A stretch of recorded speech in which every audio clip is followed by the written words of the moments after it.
Bonjour à tous et bienvenue dans cette nouvelle vidéo dans laquelle je vais t'apprendre comment détourer une image ou en tout cas les différentes manières de détourer ce petit stylo que tu as juste ici. Comme tu peux voir, il a du blanc autour et j'aimerais bien que celui-ci soit en transparence.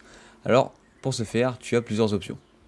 Tu vas venir aller en haut à gauche, tu as soit ces options là, tu vas faire clic droit dessus et tu vas pouvoir avoir l'option de l'option polygonal, l'outil de lasso magnétique. Juste en dessous, en faisant un clic droit dessus, tu vois que tu as l'outil de la baguette magique, l'outil de sélection rapide et l'outil de sélection d'objets. Alors par exemple, on va tester l'outil de sélection d'objets.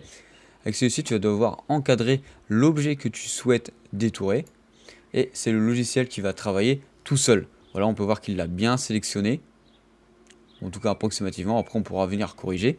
Et là, tu vas venir CTRL-C, CTRL-V et supprimer l'image que tu as en dessous.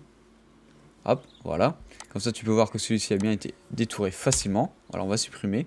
On va venir tester l'outil de sélection rapide. Alors là, c'est vraiment un petit peu plus précis quand même. C'est toi qui vas venir détourer comme ça, avec le bouton plus. En haut à gauche, tu vas voir le bouton moins pour venir enlever les endroits que tu ne veux pas détourer. Après, ça devient un travail de minutie pour enlever les zones que tu veux supprimer ou non. La partie que tu es en train de sélectionner, c'est la partie que tu vas supprimer avec le bouton Supr de ton PC ou en faisant clic droit et en allant chercher le bouton supprimer. Et hop, on va faire supprimer.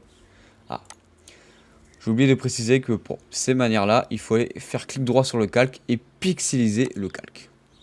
Voilà, une fois cela fait, tu vas donc cliquer sur supprimer. Tu vois que la partie blanche que tu as sélectionnée a donc disparu. Ça, tu vas le faire ainsi de suite pour l'autre partie. Après, tu as l'outil de la baguette magique. La baguette magique, c'est tout simplement, tu vas dans la zone que tu veux supprimer, et c'est le logiciel qui va gérer tout seul, en estimant que le blanc n'est pas le même blanc qu'il y a sur les stylos, il va se dire, oh tiens, je vais supprimer cette partie. Hop, tu vas donc cliquer par la suite sur supprimer, et tu peux voir que l'objet a donc été détouré. On va revenir en arrière, comme ça, on va venir le supprimer d'une autre manière. On va aller ici sur les outils de lasso. Sur l'outil de lasso, on va prendre l'outil de lasso comme ça. Ça va être à toi de venir le faire manuellement. Et là, c'est vraiment un travail très précis. Si tu veux le faire à la va-vite, ça va être très compliqué. Voilà, une fois que tu as fait ton lasso, tu vois, tu as une zone qui est présélectionnée.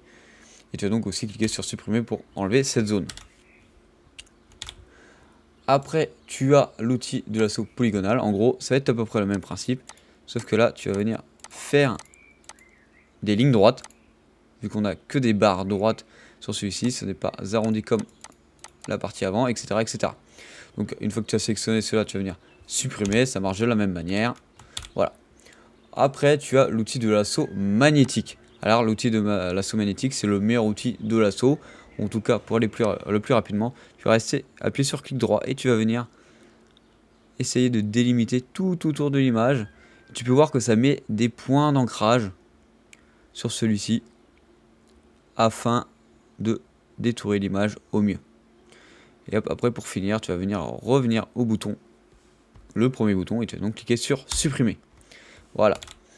Là, tu vas me dire depuis tout à l'heure, je vois que tu sélectionnes par exemple une zone, on va dire que j'ai sélectionné cette zone-là, et que tu la désélectionnes, pardon, une fois que tu as tout simplement supprimé. Alors, tu as l'option de faire clic droit pour désélectionner celui-ci, ou sur Windows, tu vas faire CTRL-D, et ça va venir t'enlever la zone de sélection.